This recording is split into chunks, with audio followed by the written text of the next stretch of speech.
Buenas tardes, queridos estudiantes. Espero se encuentren bien, se estén cuidando con sus familias, estén bien de salud.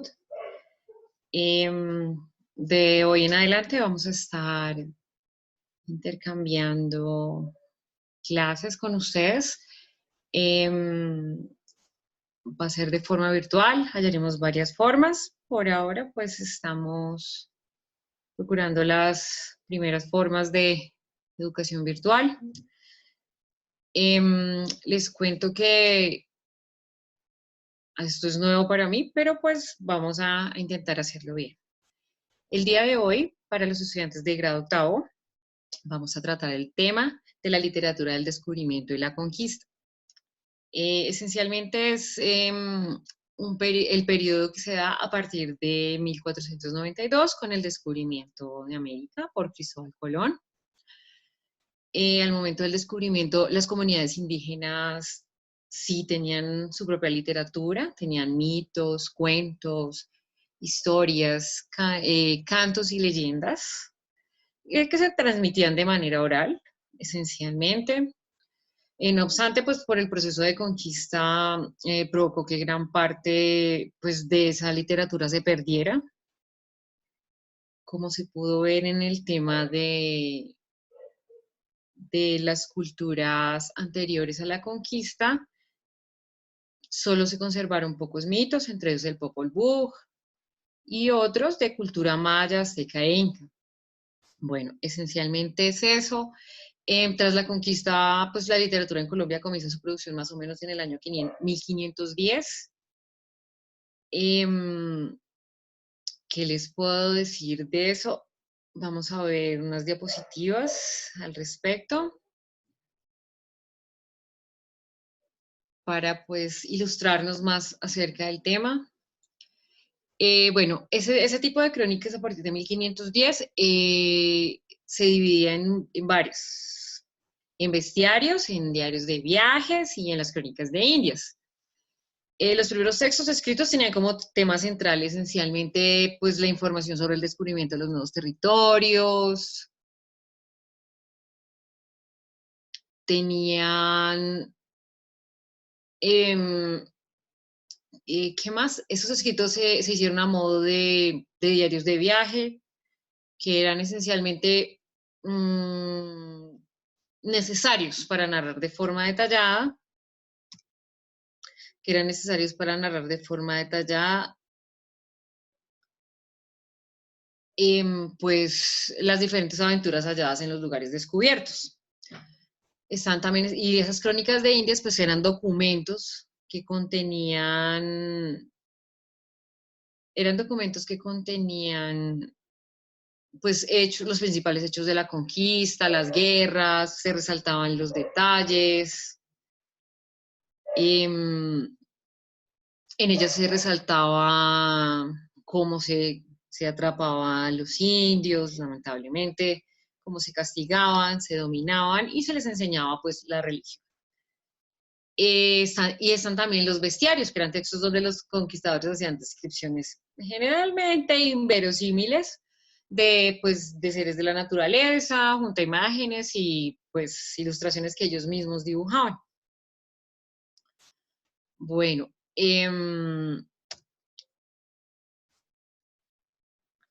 la literatura de la conquista, como ya se había dicho, pues fue a partir del 12 de octubre de 1492.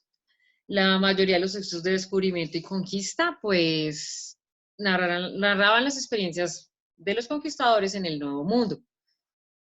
Con ellos se hizo un gran recuento de aventuras, que pasaron los conquistadores, un inventario, se hicieron como inventarios de las cosas que habían en el nuevo territorio, de los animales. El afán de esta literatura era realmente como registrar y escribir cosas, por encima de una intención estética en términos literarios. El acontecimiento más importante para los europeos fue el siglo XV y XVI, que fue el encuentro con América. Exploradores, soldados y misionarios se enfrentaron a un mundo desconocido, obviamente, nunca antes imaginado.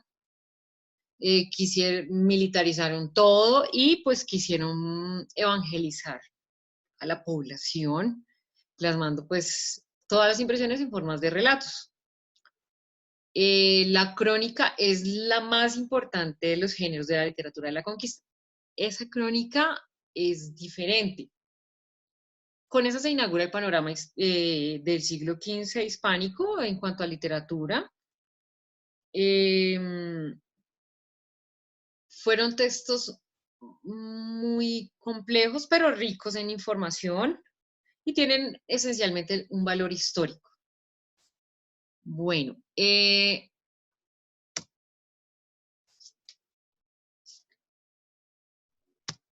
ahora vamos a pasar a lo que se llama la crónica. Bueno, en la crónica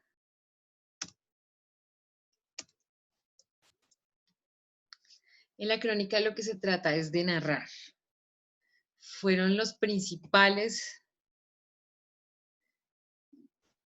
La crónica fue el principal texto producido. Era el texto que más se aproximaba a la literatura. No era esencialmente la crónica que conocemos hoy en día, que es la crónica periodística, que tiene más que ver con relatar hechos de forma cronológica, pero hechos reales. Estas crónicas eran más fantásticas, por así decirlo. La crónica es el género que más se aproxima a la literatura en ese caso. Antes de considerarse como un género periodístico, como un género literario. Entonces el cronista relataba los hechos históricos y seguía un orden temporal. Estas crónicas tienen una estructura muy básica, que es el inicio, que es donde se proporciona la información necesaria para que se desencadene la información posterior. Está el relato, que es toda la historia contada pues, de forma cronológica. Se narran los hechos donde él mismo participa en los sucesos. Y está una conclusión que no es la conclusión que nosotros conocemos. Esa conclusión es solo el final del texto, es el fin del relato. No, en realidad no resume todo el texto anterior ni nada, es solo el final del relato. Y finalmente está la intención, que es el propósito de la crónica, que es contar algo, reproducir los sucesos, y hacerlos sonar, colorearlos, para que suenen realmente fantásticos y pues que quien los lea se meta como en la historia. Bueno, pues esencialmente ese es el tema de las crónicas.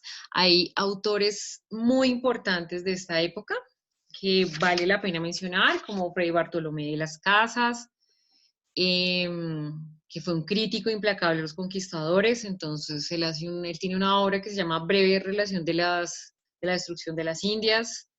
Está Hernán Cortés, que esencialmente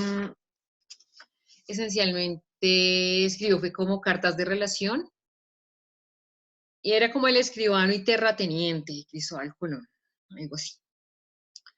Bueno, y también está Garcilaso de la Vega, que pues escribió La Florida del Inca, que eran comentarios reales de los incas. Sus crónicas son geniales. Está Juan Rodríguez Freile, que escribió El Carnero y La conquista y el descubrimiento del nuevo reino de Granada. Y Sor Juana Inés de la Cruz, mexicana, que pues, escribió los autos sacramentales. Fue una religiosa católica, fue poetisa del siglo de oro español esencialmente, pero fantásticamente escribió novela que tenía que ver con el periodo de la conquista. Bueno, esencialmente eso es lo que quería que aprendiéramos hoy, un poquito más de historia. Hay que aclarar que lo que buscaban esencialmente los conquistadores pues era recorrer el mayor territorio posible, entonces, y para hacer más creíbles sus narraciones. esencialmente se narraban las experiencias vividas por los conquistadores del Nuevo Mundo. Bueno, chicos, eso es todo por hoy. Nos vemos en la próxima clase teórica. Les dejaré un taller sobre un texto corto de Fray Bartolomé de las Casas. Espero les guste. Respondan las preguntas. El taller no va a ser muy largo, pero pues sí es importante que lean bien. Y pues, queridos estudiantes de octavo, nos vemos en la próxima clase. Bueno, entonces cuídense y disfruten el tiempo en familia. Que estén muy bien.